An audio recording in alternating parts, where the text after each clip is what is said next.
Hello friends, कैसे हैं आप सब। उम्मीद करता हूँ आप सब अच्छे होंगे और आपकी स्टडी बिल्कुल अच्छी चल रही होगी। तो आज की इस वीडियो में डिस्कस करेंगे सेल के दुर्गापुर, बर्नपुर, भिलाई के फीटर, टर्नर और वेल्डर, इन तीनों ट्रेड से रिलेटेड जितने भी सारे प्रीवियस ईयर जो एग्जाम हुआ था उनमें कैसे कैसे क्वेश्चंस पूछे गए हुए थे, उन सभी क्वेश्चंस को डिस्कस करेंगे इसी वीडियो में। तो ये सेट 6 रहने वाला है। इसके पहले मैंने 5 सेट दे रखा है। अगर आप लोगों ने नहीं देखा है तो जाकर देख सकते हैं, प्लेलिस्ट में इसका वीडियो आपको मिल जाएगा। और फ्रेंड्स, अगर आपको फ्री PDF चाहिए तो आप हमारे टेलीग्राम को ज्वाइन कर सकते हैं। टेलीग्राम का लिंक इसी वीडियो के नीचे डिस्क्रिप्शन में मिल जाएगा, वहाँ से जाकर ज्वाइन कर सकते हैं। और मैंने एग्ज़ाम ओरिएंटेड वीडियोस बना रखा है, खजाना वीडियो के नाम से है, जो कि सभी ट्रेडों के लिए है। और यहाँ से 5 से 6 नंबर तो पक्के आपके आएंगे ही आएंगे, यानी कि हर एक एग्जाम में यहाँ से क्वेश्चन से डायरेक्टली पूछे ही जाएंगे। इसीलिए इस वाले वीडियो को देखना बिल्कुल भी ना भूलें। ओके फ्रेंड्स, तो फ्रेंड्स टॉपर नहीं बनना है, एग्ज़ाम पास करना है। तो आइए फ्रेंड्स अब स्टार्ट करते हैं। तो क्वेश्चन नंबर फर्स्ट है, असमान धातुओं के वेल्डन के लिए निम्नलिखित गुणधर्मों में किसमें विस्तृत विचरण नहीं होना चाहिए। तो इसका राइट आंसर हो जाएगा ऑप्शन सी, यानी कि थर्मल एक्सपेंशन में, यानी कि तापीय विस्तार में। और ये जो प्रश्न है 2017 में पूछा गया वो प्रश्न है। अब जो इम्पोर्टेंट पॉइंट है उन सभी को डिस्कस कर लेते हैं। जैसे असमान धातुओं के वेल्डन के लिए तापीय विस्तार में विस्तृत विचरण नहीं होना चाहिए। अगला है, ताप परिवर्तन के फलस्वरूप पदार्थ के लंबाई, क्षेत्रफल एवं आयतन में होने वाले परिवर्तन को तापीय विस्तार कहते हैं। तो आई होप ये समझ में आपको आ गया होगा। अब अगला क्वेश्चन डिस्कस कर लेते हैं। तो अगला क्वेश्चन है क्वेश्चन नंबर सेकंड, ढलवा लोहे की चिपिंग के लिए कोल्ड चीजल का जो कटिंग जो कोण है वो होता है। तो इसका राइट आंसर हो जाएगा ऑप्शन बी, यानी कि 60 डिग्री होता है। और ये जो प्रश्न है 2015 में पूछा गया हुआ प्रश्न है। अब आइए जो इम्पोर्टेंट पॉइंट है उन सभी को डिस्कस कर लेते हैं। यहाँ से भी बहुत सारे प्रश्न आपके एग्जाम में बनते हैं। जैसे कोल्ड छेनी के बारे में डिस्कस कर लेते हैं। तो इस छेनी से धातु खंडों को ठंडी अवस्था में काटा जाता है। यह प्रायः हाई कार्बन स्टील से बनाया जाता है। और ये प्रश्न पूछा जाता है, कास्ट आयरन यानी कि ढलवा लोहा की चिपिंग करते समय कोल्ड चीजल का जो कटिंग जो एंगल है वो 60 डिग्री रखी जाती है। अगला क्वेश्चन है क्वेश्चन नंबर थर्ड, एकल सतत निचोड़ प्रक्रिया प्रदर्शित होता है। तो इसका राइट आंसर हो जाएगा ऑप्शन ए, यानी कि ड्रॉप फोर्जिंग। और ये जो प्रश्न है 2015 में पूछा गया हुआ प्रश्न है। अब जो इम्पोर्टेंट पॉइंट है उन सभी को डिस्कस कर लेते हैं। जैसे एकल सतत निचोड़न प्रक्रिया ड्रॉप फोर्जिंग में प्रदर्शित होती है। अगला क्वेश्चन है क्वेश्चन नंबर फोर्थ, फोर्ज करने पर वर्कपीस में अक्षीय दरार यानी कि एक्सियल क्रैक्स अथवा फोल्ड्स यानी कि तह का मोड़ पड़ जाता है, इसका कारण है। तो इसका राइट आंसर हो जाएगा ऑप्शन बी, यानी कि कम गर्म धातु पर हैमरिंग करना। यही क्या है, इसका कारण है। और ये जो प्रश्न है 2014 में पूछा गया वो प्रश्न है। अब जो इम्पोर्टेंट पॉइंट है उन सभी को भी डिस्कस कर लेते हैं। यहाँ से बहुत सारे प्रश्न बनते हैं।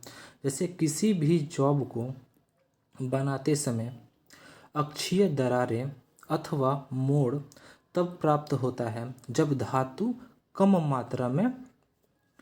मात्रा की गर्म धातु पर ज़्यादा बार हैमरिंग किया जाता है।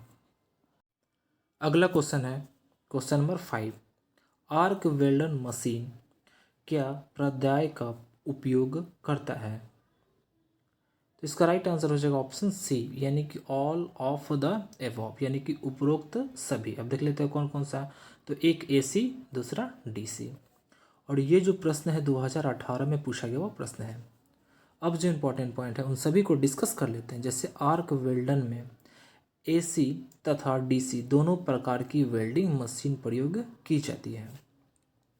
अगला है आर्क वेल्डिंग में धारा को कम या अधिक करके हल्के व भारी सभी प्रकार के वेल्डिंग कार्य किए जा सकते हैं। अगला क्वेश्चन है क्वेश्चन नंबर 6, निम्नलिखित में से कौन सा ऊष्मारोधी वेल्डन प्रक्रम है? तो इसका राइट आंसर हो जाएगा ऑप्शन डी, यानी कि थर्मिट वेल्डिंग। और ये जो प्रश्न है बहुत ही ज़्यादा इंपॉर्टेंट है, बहुत बार पूछा गया हुआ प्रश्न है। तो ये 2017 में पूछा गया हुआ प्रश्न है। अब जो इंपॉर्टेंट पॉइंट है उन सभी को डिस्कस कर लेते हैं। यहाँ से भी बहुत सारे प्रश्न आपके एग्जाम में बनते हैं। जैसे थर्मिट वेल्डन ऊष्माक्षेपी वेल्डन प्रक्रम है। अगला है थर्मिट वेल्डन के द्वारा रेलवे जो ट्रैक्स जो होता है उसको जोड़ा जाता है। अगला है धातु ऑक्साइड के रूप में आयरन प्रयोग किया जाता है। अगला है थर्मिट वेल्डन ऐसी वेल्डन प्रक्रिया है जहां पर केमिकल रिएक्शन के द्वारा वेल्डन किया जाता है। अगला क्वेश्चन है क्वेश्चन नंबर 7, पतले पर्णिकाओं को जोड़ने के लिए निम्नलिखित में कौन सा प्रक्रम वरीय होगी? इसका राइट आंसर हो जाएगा ऑप्शन बी, यानी कि प्लाज्मा आर्क वेल्डिंग। और ये जो प्रश्न है 2016 में पूछा गया हुआ प्रश्न है। अब जो इम्पोर्टेंट पॉइंट है उसको भी देख लेते हैं। तो पतले पर्णिकाओं को जोड़ने के लिए प्लाज्मा आर्क वेल्डिंग की जाती है।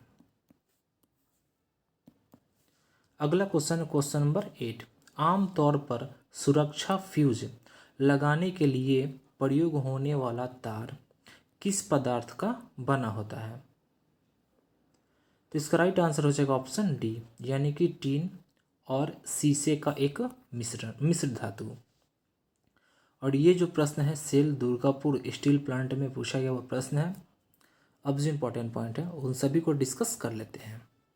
सामान्यतः सुरक्षा फ्यूज यानी कि विद्युत फ्यूज लगाने के लिए तांबा, टिन व सीसा की मिश्र धातु से बनाकर यानी कि बना तार लगाया जाता है।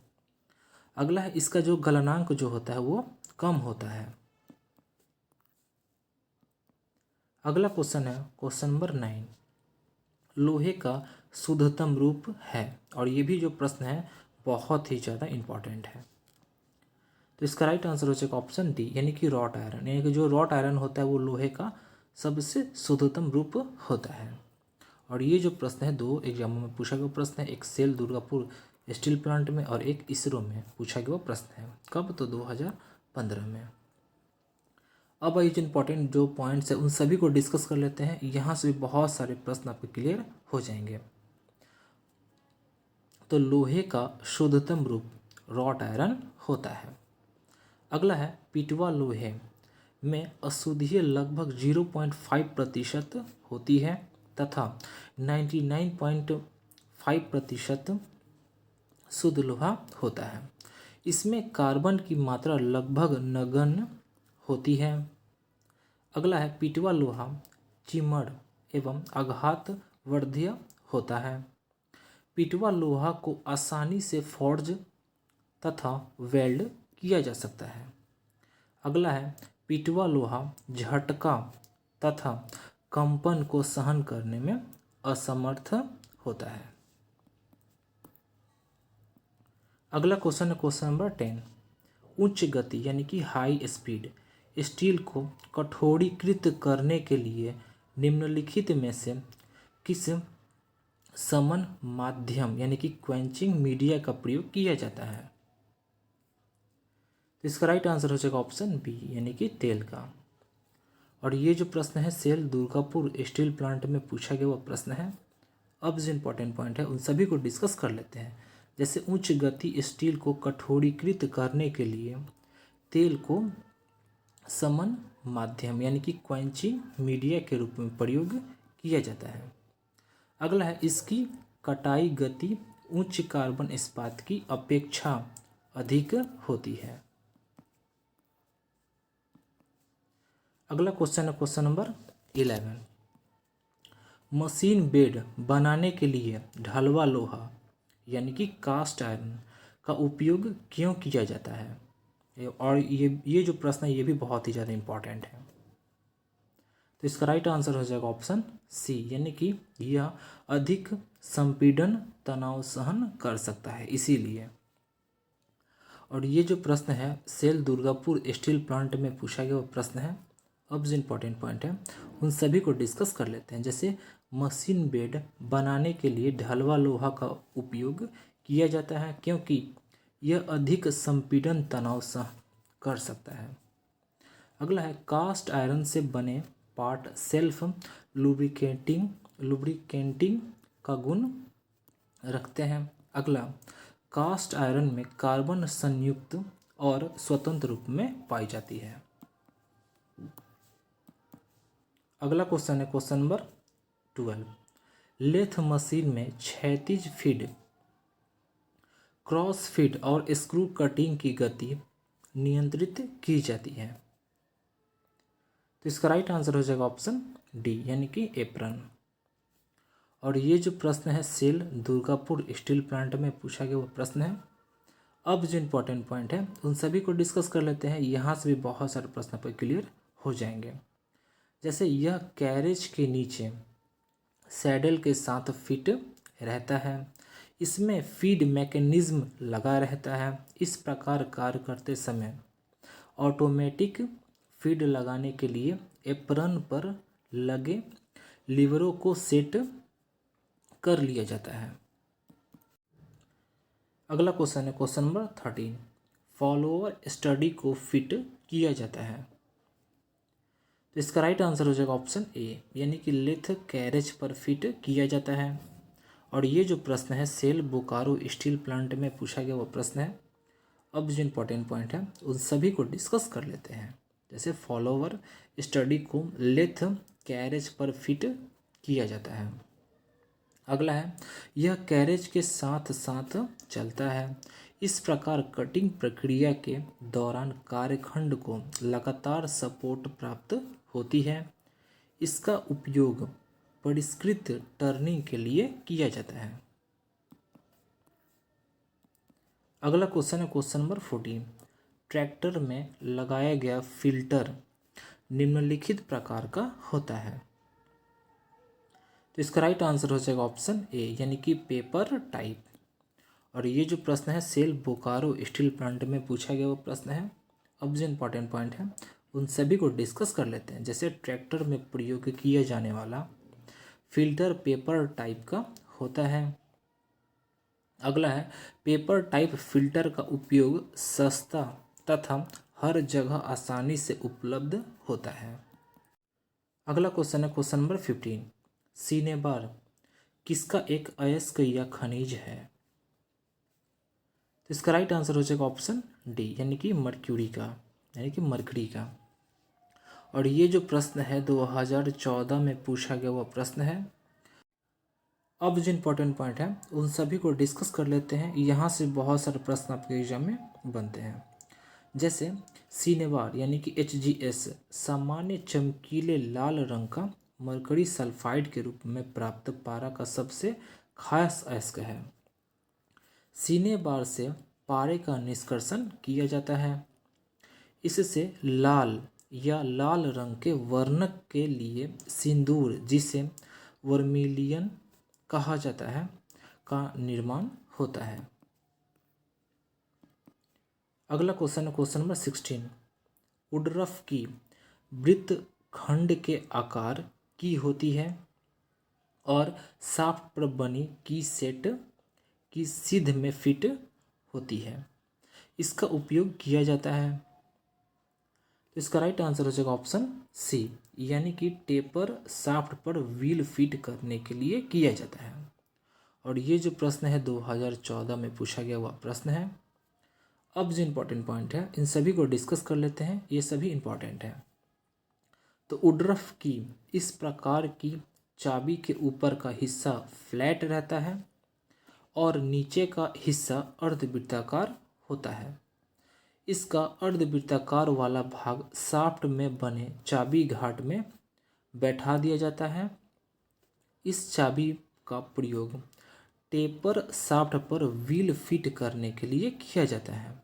इस की का अधिकतर प्रयोग प्रायः ऑटोमोबाइल शाफ्टों में किया जाता है।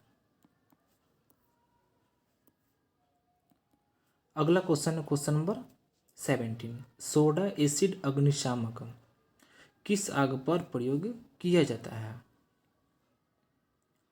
तो इसका राइट आंसर हो जाएगा ऑप्शन ए, यानी कि लकड़ी की आग पर प्रयोग किया जाता है। और ये जो प्रश्न है 2016 में पूछा गया वो प्रश्न है। अब जो इम्पोर्टेंट पॉइंट है उन सभी को डिस्कस कर लेते हैं। यहाँ से भी बहुत सारे प्रश्न आपको क्लियर हो जाएंगे। जैसे सोडा एसिड अग्निशामक यानी कि सोडा एसिड एक्सटिंग्विशर, कार्बोनियस फायर जैसे लकड़ी, कपड़ा व अन्य ठोस ज्वलनशील पदार्थों से लगी आग को बुझाने के लिए सोडा एसिड अग्निशामक का प्रयोग किया जाता है। इसके द्वारा विद्युत से लगी आग नहीं बुझाना चाहिए, क्योंकि इसके द्वारा निकले केमिकल विद्युत के अच्छे सुचालक होते हैं, इसीलिए।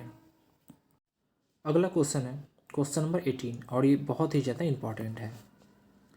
तिरछी सतह ऐसी सतह होती है जो, तो इसका राइट आंसर हो जाएगा ऑप्शन डी, यानी कि HP, VP और PP से आनत होती है। और HP का मतलब क्या होता है? तो हॉरिजेंटल प्लेन होता है। VP का फुल फॉर्म यानी कि मतलब क्या होता है? तो वर्टिकल प्लेन होता है। और PP का मतलब क्या होता है? तो प्रोफाइल प्लेन होता है। और ये जो प्रश्न है 2019 में पूछा गया प्रश्न है। अब जो इम्पोर्टेंट पॉइंट है उन सभी को डिस्कस कर लेते हैं। यहाँ से भी बहुत सारे प्रश्न आपको क्लियर हो जाएंगे। जैसे HP यानी कि हॉरिजेंटल प्लेन, VP तथा PP यानी कि वर्टिकल प्लेन तथा प्रोफाइल प्लेन तीनों ही एक दूसरे से लंबवत तल हैं। अगला है HP पर अनुक्षेप प्लेन, VP पर उत्सेध तथा PP पर पार्श्व दृश्य प्राप्त होता है। अगला है तिरछी या विषम सतह, इन तीनों में यानी कि HP, VP तथा PP में किसी से भी झुका हुआ एक सतह है।